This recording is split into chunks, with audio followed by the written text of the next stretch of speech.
پر بجا لاتے ہیں. رب العزت نے ہمیں اپنے گھر میں حاضری کی توفیق عطا فرمائی. سورہ حجرات کی آیت نمبر 10 کو میں نے تلاوت کرنے کا شرف حاصل کیا. اس کا مضمون بھی کل کے مضمون کے ساتھ مماثلت رکھتا ہے. کل کے درس میں یہ تھا کہ اگر دو گروہ آپس میں لڑ پڑیں ان کی صلح کرواؤ.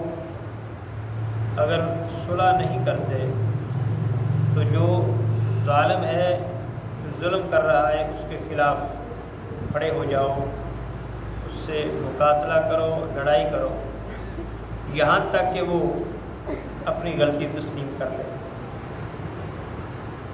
اور اگر غلطی تسلیم کر لے تو پھر ان کے درمیان صلح کرواؤ، عدل اور انصاف کرتے ہوئے. بے شک اللہ انصاف کرنے والوں کو پسند فرماتا ہے. بے شک اب فرمایا کہ بے شک سب مومن آپس میں بھائی ہیں. واتقوا اللہ، بس تم اس معاملے میں اللہ سے ڈرا کرو. لعلکم ترحمون، تاکہ تم پر رحم کیا جائے. وہی بات کہ مومن بھائی ہیں، جیسے بھائیوں کے ساتھ ٹریٹ کرتے ہو ویسے عام مسلمانوں کے ساتھ کرو. جیسے بھائیوں کو عزت دیتے ہو ایسے عام مسلمانوں کو عزت دو. حضور نبی مکرم صلی اللہ علیہ وآلہ وسلم نے ایک مقام پر فرمایا المومن اخو المومن، مومن مومن کا بھائی ہے.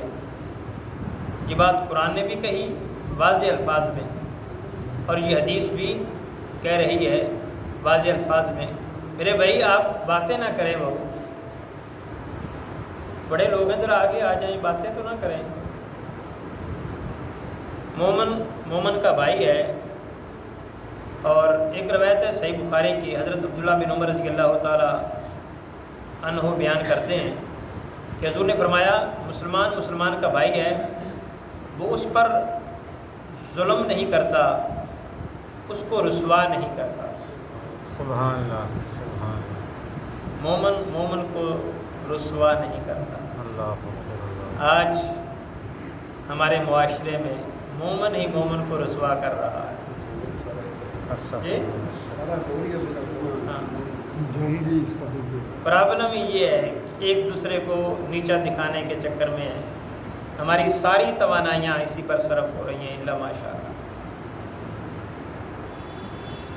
مومن مومن پر ظلم نہیں کرتا، مومن مومن کو بے عزت نہیں کرتا، اس کو رسوا نہیں کرتا. جو شخص، اور پھر بڑی خوبصورت بات کی، جو شخص اپنے بھائی کی ضرورت پوری کرنے میں مشغول رہتا ہے اللہ اس کی ضرورت پوری کرنے میں مشغول ہو جاتا ہے. سبحان اللہ، اندازہ کریں. اللہ اللہ. ہم جب کسی کے ساتھ جھگڑا کرتے ہیں، لڑائی کرتے ہیں، تو اس کی 50% ریزن مالی معاملات ہوتے ہیں. لیکن یہاں تو معاملات پورے ہو رہے ہیں، مفادات پورے ہو رہے ہیں. فرمایا تم کسی کی حاجت پوری کرو، خدا تمہاری حاجت پوری کرے. سبحان اللہ، سبحان اللہ. جو شخص کسی کے کام میں مشغول ہوتا ہے اللہ اس کے کام میں مشغول ہو جاتا ہے، اللہ اکبر، اللہ. اور اس کو پتہ بھی نہیں چلتا کہ میرا کام کیسے ہو گیا. سبحان اللہ. یہ ہے وہ برکت. انسان تھوڑی محنت سے زیادہ کما لیتا ہے، تھوڑے رزق میں خوشحال ہو جاتا ہے، کہیں زیادہ رزق میں بھی ٹینشن کا شکار رہتے ہیں. کس کو برکت کہتے ہیں؟ یہ اطمینان ہے. کئی لوگ جھونپڑیوں میں رہنے والے، آپ جھونپڑی کے پاس سے گزریں تو وہ مسکراتے ہنستے لوگ ملیں گے، آپ بڑے خوش دکھائی دیں گے، اور کئی محلوں میں روتے نظر آئیں گے. اللہ. سکون کا تعلق دولت کی زیادتی کے ساتھ نہیں ہے، سکون کا تعلق دوسرے کو خوش کرنے میں ہے. جب کسی کو تکلیف دیتے ہیں تو سوال ہی نہیں پیدا ہوتا خود خوشی میں ہوگا. ایک مقام پر آقا علیہ السلام نے فرمایا تم اگر کسی کو نقصان پہنچاتے ہو، کسی کے لیے بد دعا کرتے ہو، تو ممکن ہے اللہ اس کو بچا لے اور تمہیں اس میں مبتلا کر دے. اللہ اس کو تو بچا لے اور تمہیں اس میں مبتلا کر دے، پھر کیا کرو؟ تو کسی کے کام کریں تو خدا ہمارے کام کرے گا۔ اور پھر فرمایا جو شخص کسی مسلمان سے مصیبت کو دور کرتا ہے تو اللہ قیامت کے دن اس کی مصیبت کو دور کر دے گا۔ سبحان اللہ، سبحان اللہ۔ اور جو شخص کسی مسلمان کا پردہ رکھتا ہے اللہ قیامت کے دن اس کا پردہ رکھے گا۔ اللہ اکبر، اللہ اکبر۔ اللہ قیامت کے دن اس کا پردہ رکھے گا۔ نیک شخص کے بارے میں بدگمانی کرنے کی اجازت نہیں ہے۔ اس بات میں ہے جس کی نیکی ظاہر ہو، مثلا جو معاشرے میں مشہور ہو کہ یہ شخص نیک ہے، اس کے بارے میں بدگمانی کرنا جائز ہی نہیں ہے۔ ہاں جو بد مشہور ہے پھر بھی کسی نہ کسی حد تک وہاں کوئی تھوڑی سی نرمی نکل آتی ہے، لیکن وہ کتنا ہی گناہ گار کیوں نہ ہو، نیک تو کوئی بھی نہیں ہے، ہر کوئی گناہ گار ہے۔ خطائیں تو بڑے بڑے لوگوں سے ہو گئی، تو ہم کیا حیثیت رکھتے ہیں؟ اللہ اکبر۔ فرمایا کہ وہ جتنا بھی برا ہے لیکن اس کی شہرت اچھی ہے، اب تمہیں اس کے بارے میں برا گمان کرنے کی اجازت نہیں ہے۔ وہ جو شہرت اس کی اچھی ہے، ممکن ہے کسی وجہ سے اللہ نے اس کے گناہوں پر پردہ ڈالا ہوا ہے، تو تم کون ہوتے ہو جب خدا پردہ ڈالتا ہے اور تم اس کے پردے کو چاک کرتے ہو؟ اللہ اکبر۔ تمہیں اس بات کی اجازت نہیں دی جاتی۔ فرمایا کہ جو شخص کسی مسلمان کا پردہ رکھتا ہے قیامت کے دن اللہ اس کا پردہ رکھے گا۔ سبحان اللہ۔ لہٰذا اپنے گناہوں پر پردہ ڈلوانے کے لیے کسی کے گناہوں کو چھپائیں۔ اگر کسی کی بات سنیں تو وہیں دبا لیں، بھئی بس اس کو آگے نہیں کرنا، اس کو کسی کے سامنے بیان نہیں کرنا۔ کہیں پر گناہ ہوں گے جو اللہ دبا لے گا، فرشتوں رہنے دو، یہ لوگوں کے گناہوں کو چھپاتا تھا، ہم اس بات کے زیادہ حقدار ہیں کہ اس کے گناہوں کو چھپا لیا جائے۔ یہ بات دل میں یاد رکھنی چاہیے، جب کسی کی غلطی گناہ سنیں تو اس کو دبائیں، یہ سوچتے ہوئے کہ میری بھی کوئی غلطی خدا چھپا لے گا۔ یہ صحیح بخاری کی حدیث تھی۔ اور دوسری روایت ہے، حضرت ابو موسیٰ اشعری رضی اللہ تعالیٰ عنہ بیان کرتے ہیں کہ حضور نے فرمایا ایک مومن دوسرے مومن کے لیے دیوار کی طرح ہے، اس کے مختلف اجزاء ایک دوسرے سے مل کر دیوار کو مضبوط بناتے ہیں۔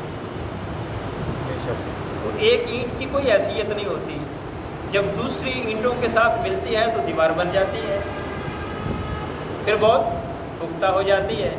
فرمایا مومن اکیلا کوئی حیثیت نہیں رکھتا، جب مومن ایک دوسرے سے ملتے ہیں تو پھر بہت بڑی قوم بن جاتی ہے۔ اللہ اکبر، اللہ۔ پھر کسی کو اجازت نہیں کہ اس کی طرف میلی آنکھ بھی دیکھے، پھر وہ طاقت ہے۔ وَاعْتَصِمُوا بِحَبْلِ اللَّهِ جَمِيعًا وَلَا تَفَرَّقُوا، لوگوں آپس میں مل جاؤ، تفرقہ نہ کرو۔ نہ ڈال۔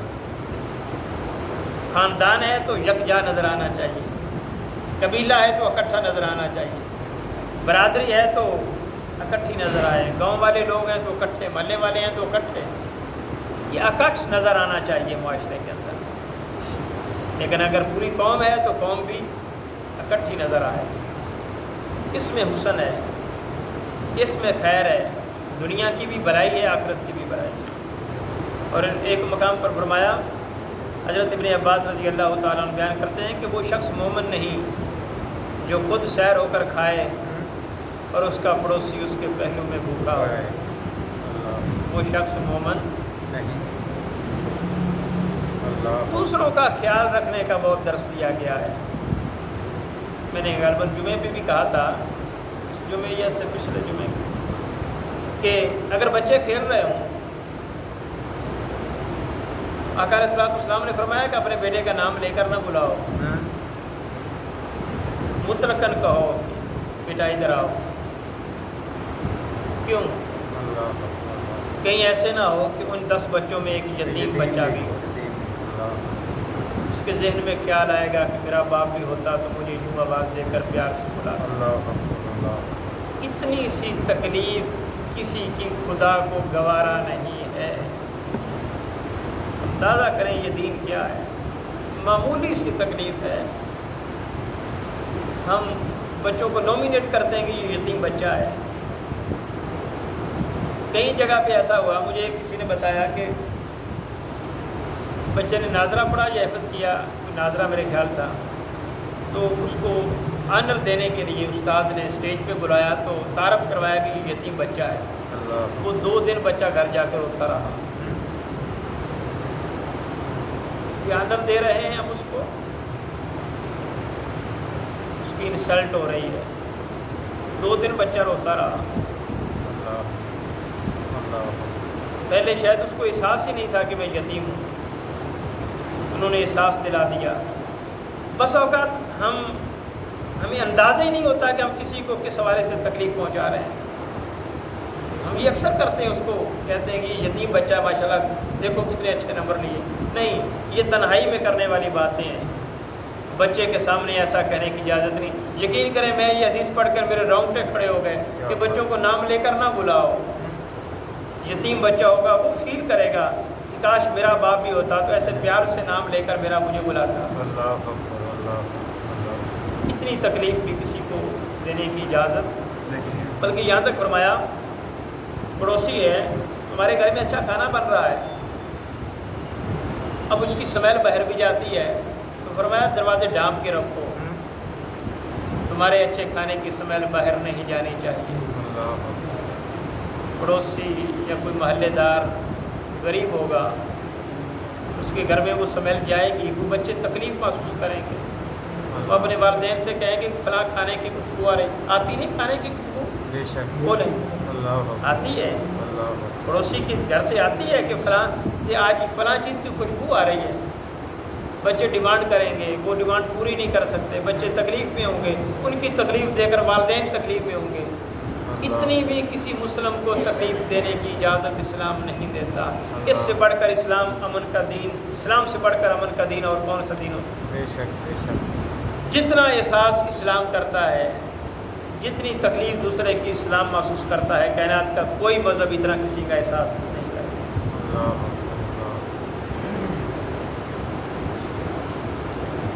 فرمایا وہ مومن نہیں ہے جو خود سیر ہو کر کھائے اور اس کا پڑوسی اس کے پہلو میں بھوکا سوئے۔ وہ کیا اس نے کہا تھا،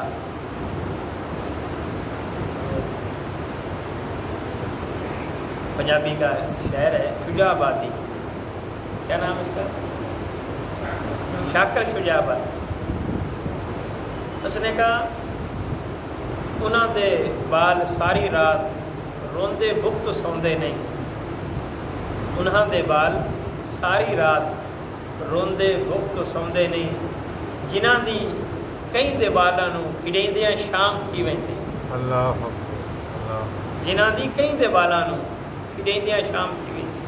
سارا دن دوسرے کے بچوں کو انجوائے کرواتے رہتے ہیں، ان کے لاڈ کرتے رہتے ہیں، جب گھر آتے ہیں تو اپنے بچے بھوکے ہوتے ہیں، اور پھر بچے جو چیز مانگتے ہیں دودھ نہیں ہے، خوراک نہیں ہے، پراپر کھانا نہیں، بچے بھوکے سو جاتے ہیں۔ انہاں دے بال ساری رات روندے بخت سوندے نہیں، جنہاں دے کئی دے بالاں نوں کھڑیندیاں شام تھی وی۔ اے رازق رعایت کر، وہ کہتا ہے اے رازق رعایت کر، نمازاں شام دیاں کر دے، نمازاں رات دیاں کر دے۔ اے رازق رعایت کر، نمازاں رات دیاں کر دے، نمازاں رات دیاں کر دے، شام دی روٹی پوری کریندیاں شام تھی وی۔ شام دی روٹی پوری کریندیاں شام تھی وی۔ غریب بیچارہ کیا کرے، کسی کی ملازمت کرتا ہے، جاب کرتا ہے، مزدوری کرتا ہے، دیہڑی کرتا ہے، وہ لوگ نمازوں کا بھی وقفہ نہیں دیتے۔ یہ کئی فیکٹریوں میں ہے، لوگ شکایت کرتے ہیں کہ نماز کا وقفہ نہیں دیتے۔ کسی کی مزدوری کر رہا ہو تو مزدور کو نہیں دیتے نمازوں کا وقفہ،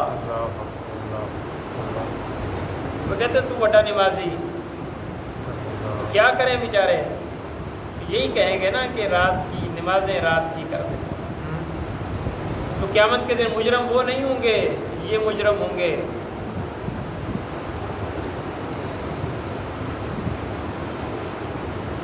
حضرت نعمان بن بشیر رضی اللہ تعالیٰ عنہ بیان کرتے ہیں کہ حضور علیہ الصلوۃ والسلام نے فرمایا تم مومنوں کو دیکھو گے وہ ایک دوسرے پر رحم کرنے میں اور ایک دوسرے کے ساتھ دوستی نبھانے اور شفقت کرنے میں ایک جسم کی طرح ہیں۔ جب جسم کے ایک عضو کو تکلیف ہوتی ہے تو سارا جسم درد اور تکلیف سے گرہتا ہے۔ لہٰذا اگر ایک مومن کو تکلیف ہو تو دوسرا مومن اس وقت تک چین میں نہ آئے جب تک اس کی تکلیف دور نہ ہو جائے۔ یہی اخوت ہے۔ اخوت اس کو کہتے ہیں چبھے کانٹا جو کابل میں تو ہندوستان کا ہر پیر و جماع بے تاب ہو جائے۔ کسی کی تکلیف کا احساس اگر دل میں پیدا ہو جائے تو سمجھیں کچھ ایمان کی رمق ابھی باقی ہے۔